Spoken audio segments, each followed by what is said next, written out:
Hello बच्चों, चलो start करते हैं हम लोग। कहाँ तक हो गया था? शायद मैंने आपको कंपोनेंटिंग के बारे में सब कुछ बता दिया था। आज हम लोग पढ़ रहे हैं, एक नई चीज पढ़ेंगे जिसमें हमें इक्विलिब्रियम देखना है, इक्विलिब्रियम ऑफ अ पॉइंट। तो देखते हैं इक्विलिब्रियम, ये भी वेक्टर का ही पार्ट है, of a point under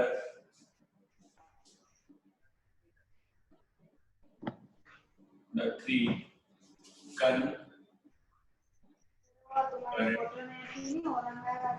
forces। ठीक है, हमको क्या देखना है?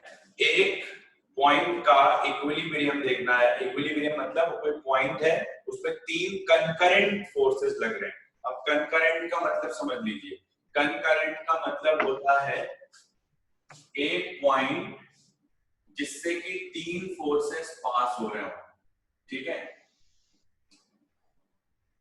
एक पॉइंट जिससे कि तीन फोर्सेस, मतलब तीन चार कितने भी पास हो सकते हैं, पर कंकरेंट होने का मतलब उनकी एक्शन लाइंस उस पॉइंट से पास होनी चाहिए। Suppose this is a point P, this one is force F1, this one is F2 and this one is F3। ठीक, ये तीनों की एक्शन लाइन, ये भी कंकरेंट बोले जाएंगे।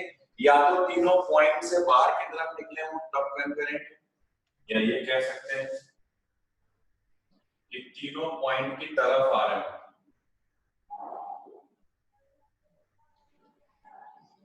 ये भी कंकरेंसी, ये सब कंकरेंसी। ठीक है, अब देखो इसकी थ्योरम क्या है, इसको अपन बोलते हैं लैमीज theorem.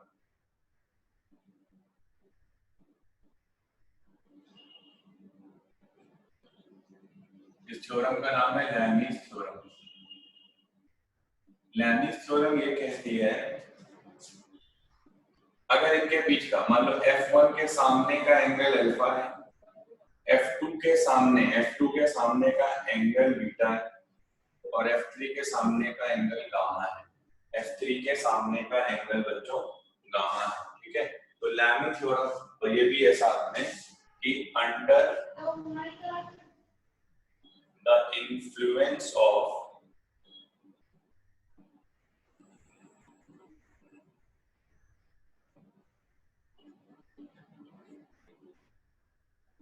three forces F1, F2 and F3,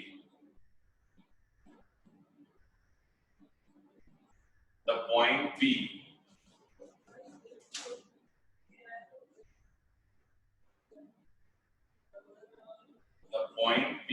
is in equilibrium। ये कंडीशन होनी चाहिए, पॉइंट P इक्विलिब्रियम पे होना चाहिए। इक्विलिब्रियम पे होना होता है net force on P is zero. Net force क्या होना चाहिए? जीरो। ऐसे चीजों को आपने पहले कंपोनेंट करके भी निकाला, याद करो। आपको मैंने F1 का कंपोनेंट, F3 का कंपोनेंट करा के एक L शेप का बना के रिजल्टेंट निकालना सिखाया था। ठीक है, उसी तरह की ये थ्योरम है। इसमें रिजल्टेंट नहीं निकालना है आपको, रिजल्टेंट निकालने का तो वही मेथड है। इसमें रिजल्टेंट ऑलरेडी जीरो है। नेट फोर्स मतलब रिजल्टेंट एट P जीरो है। तो कंडीशन क्या होगी उसकी? कंडीशन होगी फोर्स F1 अपॉन उसके सामने के एंगल का साइन इक्वल होगा फोर्स F2 अपॉन उसके सामने का साइन फोर्स F3 अपॉन उसके सामने का साइन। ये कंडीशन है, इसको कहते हैं हम लैमिज थ्योरम। नोट करो, किसी भी कंडीशन में ट्रू रहेगा, चाहे ये पॉइंट की तरफ फोर्सेस लग रहे हो या पॉइंट से अवे लग रहे हो, दोनों ही कंडीशन में ये ट्रू है। नोट करें इसको। This is called Lami's theorem. ये कब लगानी है? रिजल्टेंट निकालने के लिए पुराना मेथड है। ये कब लगानी है? ये हमें लगानी है जब इक्विलिब्रियम एस्टैब्लिश्ड है, वो हमें बता रहा है कि इक्विलिब्रियम है, वो हमें खुद बता रहा है कि इक्विलिब्रियम है, तब हमें ये वाली थ्योरम लगानी है। ठीक है, चलो नोट करो इसको।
सर माइक ऑफ है। सर माइक ऑफ है आपका।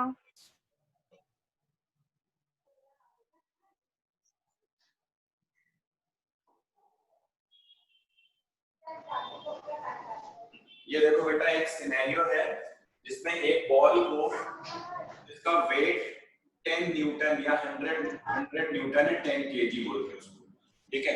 100 न्यूटन है, इसको दो रिजिड सपोर्ट से, दो अलग अलग स्ट्रिंग की हेल्प से लटकाया गया है, ठीक। ये एंगल 150 है और ये एंगल, अब ऐड कर लो कितना हो जाएगा। ये चलो इसको कर लेते हैं अपन 30 और ये कितना हो जाएगा, इसको 150 नहीं सकता 135 अगर करते हैं, 360 करना है पूरा, इसको कर लेते हैं 60, इसको कर लेते हैं 150, इसको भी कर लेते हैं, क्योंकि पूरा 360 होना चाहिए, उससे ज्यादा कम नहीं हो सकता। तो अब 150 ही होगा, ये भी 150। ये एग्जांपल है एक जस्ट।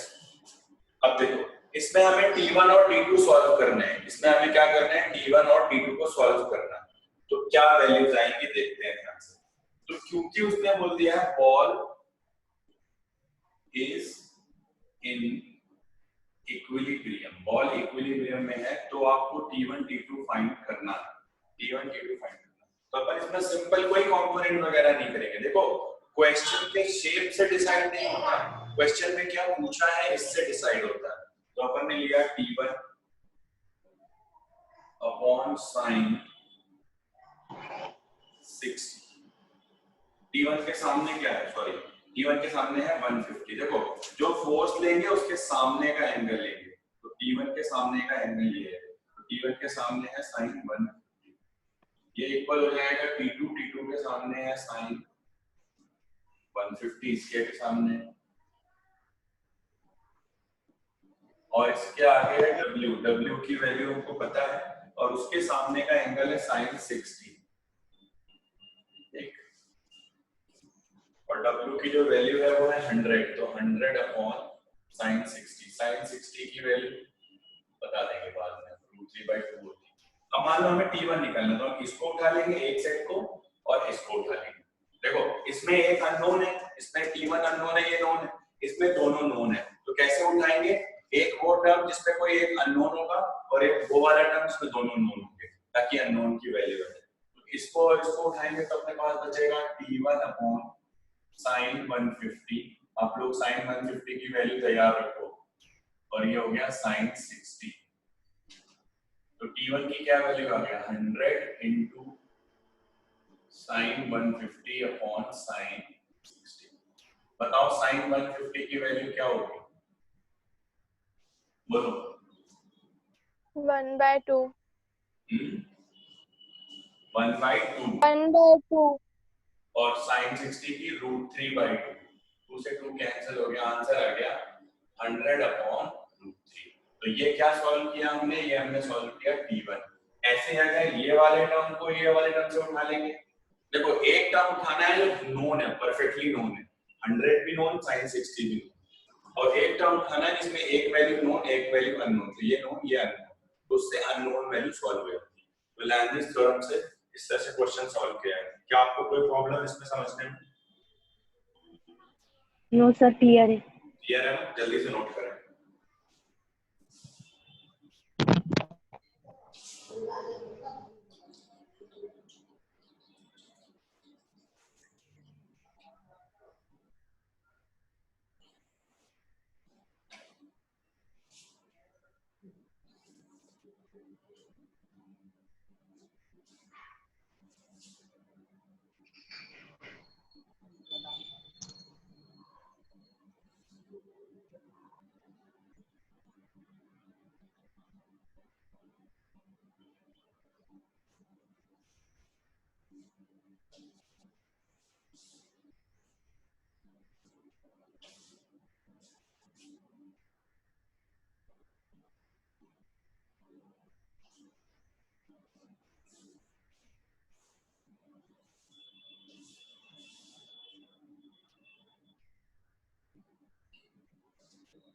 इसको बोलते हैं लामीज थ्योरम, ठीक है।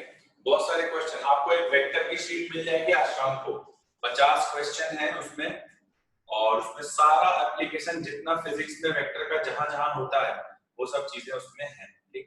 तो वो अपन देखें।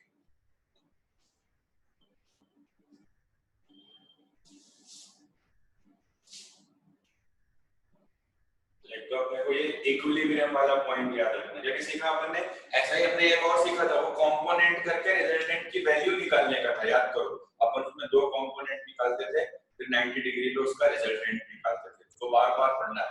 और आज एक ये है, इसमें रिजल्टेंट निकालना नहीं है, इसमें ऑलरेडी बता रहा है कि रिजल्टेंट 0 है।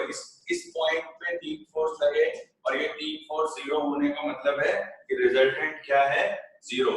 रिजल्टेंट 0 वाले में ये कंडीशन लगाएंगे, तब हम कोई कंपोनेंट नहीं करेंगे। यानी कि ऐसा देखा और कंपोनेंट करना चालू हो गया, ब्लाइंडली नहीं करना है, कुछ भी पढ़ना है कि क्या पूछा है। पूछा है अगर कि ये ऑलरेडी इक्विलिब्रियम में, तो क्यों रिजल्टेंट निकाल रहे हो? वो तो खुद ही बोल रहा है कि रिजल्टेंट 0 है, वो तो खुद ही बोल रहा है कि रिजल्टेंट 0 है। सिर्फ आपको इतना करना है कि आपको ये बताना है कि इक्विलिब्रियम है, आपको सिर्फ ये बताना है कि इक्विलिब्रियम।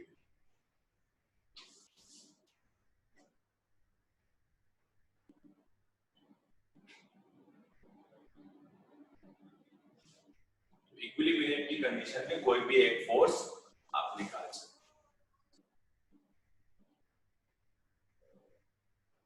ठीक है। आगे बढ़ते हैं।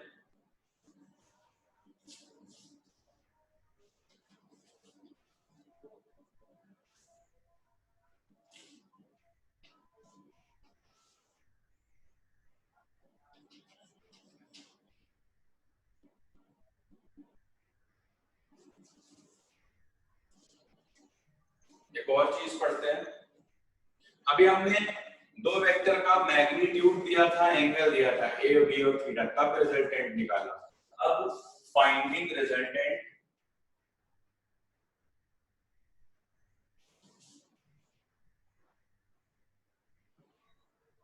व्हेन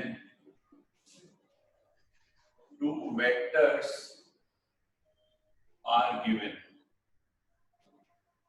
अब कोई मैग्नीट्यूड नहीं गिवन है, एज इट इज वेक्टर ही गिवन है। ए दिया है, लेट अस से 3i 2j प्लस k, ऐसे ही बी दिया है i minus j plus 3k। ये वेक्टर भी गिवन है, अब कोई ए बी और थीटा नहीं गिवन है, समझना ये भी बहुत इंपॉर्टेंट बात है। ठीक है, अभी भी हम a प्लस बी निकालेंगे, याद करो हमने आपको क्या कहा था, जब a b और थीटा दिया जाए तब निकालना, लेकिन हमने ये भी आपको शायद बताया था कि vector r vector a plus B होता है, तो आपने को एक तो ये निकालना है रिजल्टेंट, दूसरा निकालना है सब्सट्रैक्शन r डैश, वो क्या हो जाएगा a माइनस बी, ठीक, तीसरा पार्ट निकालना है मॉड ऑफ r, चौथा पार्ट निकालना है मॉड ऑफ r डैश यानी इनका मॉड, पांचवा पार्ट निकालना है r कैप, r के डायरेक्शन में यूनिट वेक्टर, और पांचवा पार्ट निकालना है r डैश कैप। इतना सब कुछ करना है, क्वेश्चन नोट करो, और ये क्वेश्चन नहीं है, थ्योरी है, थ्योरी है, पर मैं आपको एक एग्जांपल लेके समझा रहा हूँ, मैं इसको एक एग्जांपल लेके समझा रहा हूँ, ध्यान देइए बात, मैं इसको एक सिंपल एग्जांपल लेके समझा रहा हूँ।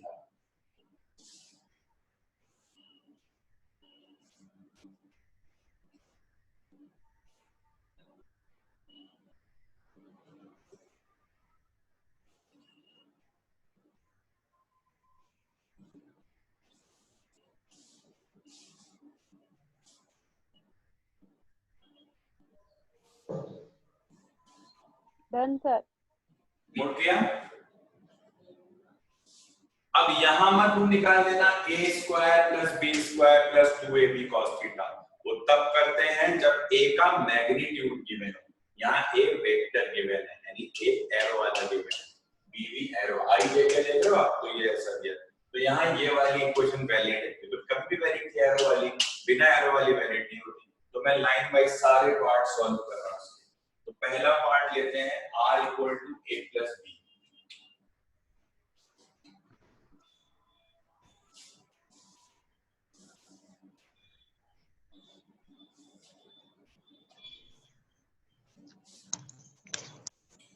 पहला पार्ट है r, क्या लिखेंगे इसको a plus b, simple a में b ऐड कर देना, ये तो बहुत आसान होता है, r a 3i कैप में i कैप ऐड हो जाएगा, तो 3 और i हो जाएगा 4, सिंपल इसको इसमें जोड़ देना, 2j और माइनस का j, तो क्या बचेगा प्लस का j, प्लस का k प्लस का 3k प्लस का 4k।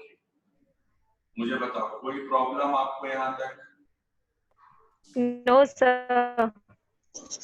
a प्लस बी निकाल लिया, r, अब जब कोई वेक्टर आ जाता है तो उसका मैग्नीट्यूड कैसे निकालते हैं, अगर कोई वेक्टर दिया होता है तो उसका मैग्नीट्यूड आपको याद होगा, ऐसे निकालते हैं, याद आया, 4 का स्क्वायर प्लस 1 का स्क्वायर प्लस 4 का स्क्वायर, बोलो याद आया? अरे किसी का मैग्नीट्यूड कैसे निकालना सिखाया था मैंने, किसी वेक्टर का मैग्नीट्यूड, वेक्टर आई के फॉर्म में अगर वेक्टर गिवन हो तो सिंपली क्या कर देते हैं, उसके आई के कोएफिशिएंट का स्क्वायर कर देते हैं। जब मैंने आपको पोजीशन वेक्टर पढ़ाया था ये बताया था कि नहीं बताया था, मैग्नीट्यूड निकालना आता है कि नहीं आता तुम लोगों को? यस सर, आता है। Yes sir. हाँ तो बोलो भाई, मैं तो डर जाता तुम लोग क्या भूल गए सब। तो इस तरह से ये a प्लस बी निकाल लिया, सेम इस तरह से अगर हमें a माइनस बी निकालना है तो हम क्या करेंगे, चलो बताओ, अब इसमें से इसको माइनस करना शुरू करेंगे, ध्यान देना इसको r डैश बोल रहे हैं, इसको r नहीं बोल सकते क्योंकि r हम इसको बोल चुके हैं, तो r डैश बोल रहे हैं, तो 3i में से i को माइनस करेंगे तो क्या बचेगा 2i। अब देखना 2j में से माइनस j को माइनस करेंगे तो माइनस माइनस हो जाएगा plus, 2j minus minus j हो जाएगा प्लस 3j, और k में से 3k को माइनस करेंगे तो हो जाएगा माइनस। चलो मुझे बताओ r डैश देखना है आपको? Yes sir.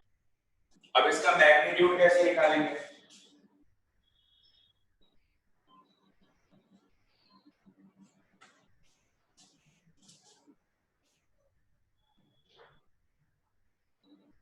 इसका मैग्नीट्यूड कैसे निकालेंगे? Under root 2 square plus 3 square plus minus 2 का स्क्वायर, जो कि सॉल्व होने पे आएगा 4 प्लस 9 प्लस 4 रूट 17, यह आ जाएगा रूट 33। तो a प्लस बी का मैग्नीट्यूड ये है, a माइनस बी का मैग्नीट्यूड ये है। अब आखिरी पार्ट बच रहे हैं, दोनों की डायरेक्शन में यूनिट वेक्टर निकालना। दोनों की डायरेक्शन में यूनिट वेक्टर निकालना, वो कैसे निकालते हैं बताओ? क्या करते हैं, अगर हमें आर कैप, किसी का भी कैप चाहिए होता तो क्या करते थे? वेक्टर आर वेक्टर से डिवाइड कर देते। तो लिखो वेक्टर आर। ये सब पुरानी बातें हैं, जो भूल चुके हैं उनके लिए रिकॉर्डेड लेक्चर दिए जाते हैं। उसके बाद भी अगर आप भूल रहे हो तो आपको कोई बचा नहीं सकता। बहुत सिंपल है, सब कर चुके हैं। किसी भी वेक्टर का कैप मतलब वो वेक्टर अपॉन उस वेक्टर का मैग्नीट्यूड। तो आर वेक्टर और आर वेक्टर का मैग्नीट्यूड। इस तरह से ही अगर हम आर डैश कैप चाहते हैं, पहले आर डैश वेक्टर लिखेंगे,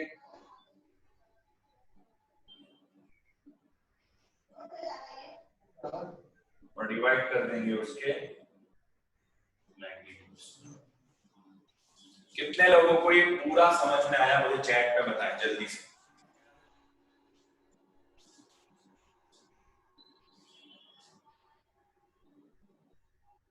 हाँ सनीरा बोलो।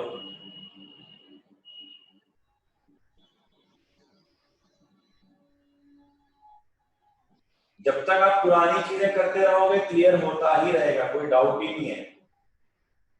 कोई डाउट नहीं है बच्चे, इसमें होता ही रहेगा। ठीक, तो ये हमने क्या किया, ये हमने आज फिर से एक बार a प्लस बी निकाला है। उस दिन क्या निकाला था? a प्लस बी नहीं निकाला था, उस दिन हमने a प्लस बी का, ध्यान रखो, मैग्नीट्यूड अलग निकाला था और डायरेक्शन अलग निकाली थी। वो अलग मेथड होता है। जब वेक्टर दिए जाते हैं तब रिजल्टेंट ऐसे निकाला जाता है। तो जो मैंने इधर से राइट साइड में किया है वो सब्सट्रैक्शन का रिजल्टेंट है, जो लेफ्ट साइड में किया है वो एडिशन का रिजल्टेंट है। क्या आपको मेरी दोनों बातें समझ में आ गई? Yes sir. जल्दी से देखें एक आखिरी कंसेप्ट।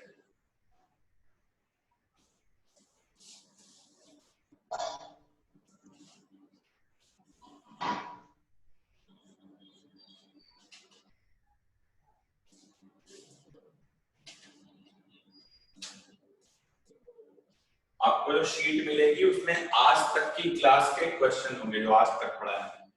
देखो एक ये बहुत है, condition if a vector represent ai cap bj cap ck cap as unit vector. बहुत ध्यान से सुनना, ये बहुत इंपॉर्टेंट बात है।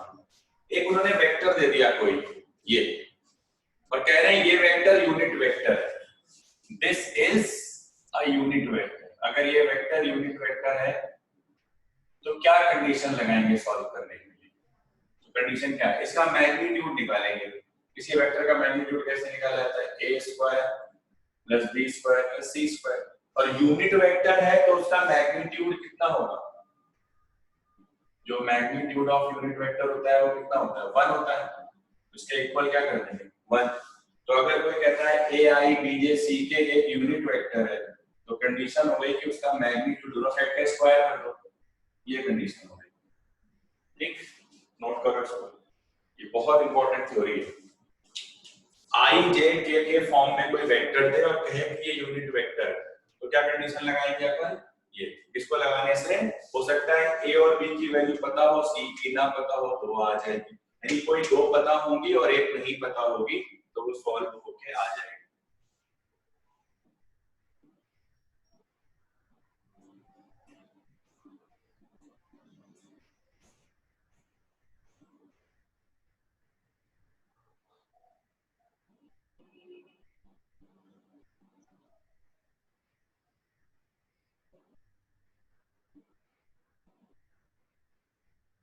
ठीक, इसका एक क्वेश्चन आता है 0.1 आई cap 0.2 I J cap plus 0 plus ck cap is a unit vector. Find c. एक वेक्टर है ये और ये एक यूनिट वेक्टर है, बोले c निकालो। तो a हो गया 0.1, b हो गया, ये c फाइंड करना है। क्या कंडीशन लगाएंगे? 0.1 का स्क्वायर, 0.2 का स्क्वायर प्लस c का स्क्वायर ये 1। बोलो ये कंडीशन समझ में आई? एग्जांपल लिया है, ठीक, सॉल्व करो। 0.1 का स्क्वायर हो जाएगा 0.01, हो जाएगा 0.04, मल्टीप्लाई करके देखो, प्लस c स्क्वायर हो जाएगा 1। c स्क्वायर यहाँ आएगा 1 माइनस 0.01 माइनस 0.04, तो ये आ जाएगा 1 माइनस 0.05, c स्क्वायर आ जाएगा 0.95, ठीक। तो c की वैल्यू आ जाएगी अंडर रूट 0.9, ये आंसर हो गया, ठीक है। समझ आया या नहीं आया? यस सर, आ गया। दो वैल्यू पता होगी, तीसरी निकालनी होगी। बोलेगा ये पूरा वेक्टर एक यूनिट वेक्टर है, ये पूरा वेक्टर एक यूनिट वेक्टर है। तो यूनिट वेक्टर का मैग्नीट्यूड हमेशा ध्यान रखना वो 1 के इक्वल होता है। तो वही हमने कंडीशन लगा दी, यूनिट वेक्टर का मैग्नीट्यूड हमने 1 के इक्वल कर। कोई डाउट यहाँ तक? No sir. अब आज शाम को अभी क्लास के बाद ही हो सकता है आपको वो मिल जाएगा, ठीक है। इसमें आपको पूरा सॉल्व करना है, हमसे करना है। 50 के 50% बन जाएंगे अगर आप हर लेक्चर में इसमें वो करोगे। और अगर कभी किसी क्वेश्चन में डाउट आता है, क्या करना, लेक्चर देखना है, आपके पास वगैरह तो लेक्चर को दोबारा लेक्चर को देख के वापस से आके वो सॉल्व करना है। तो अब आपकी ये जिम्मेदारी बनती है कि आप संडे तक वो शीट पूरी सॉल्व कर लें, ठीक। हम अब नया चैप्टर शुरू कर सके 1D, ठीक। वेक्टर जितना अभी के लिए चाहिए था, डॉट और क्रॉस प्रोडक्ट वेक्टर में बचा है, वो मैं पढ़ाता हूँ जब मैं पढ़ाता हूँ वर्क और एनर्जी, ठीक है। वो अभी नहीं पढ़ाऊंगा कि वो इकट्ठे सब पहले मैं इतना अप्लाई करवा लूं, इतना कर लूं। वेक्टर को दो पार्ट में पढ़ते हैं, जब हम वर्क पढ़ेंगे तब हम डॉट प्रोडक्ट पढ़ेंगे, जब हम डॉट पढ़ेंगे तब हम क्रॉस प्रोडक्ट पढ़ेंगे, ताकि हमें साथ साथ में सब चीजें होती रहे। जब जिसकी जरूरत पड़े उतना एप्लीकेशन पार्ट अपने को आता है, ठीक। तो ये था अपना आज का लेक्चर, ठीक है। इसमें आप देख लो, कोई अगर आपको डाउट आता है तो मुझे वैसे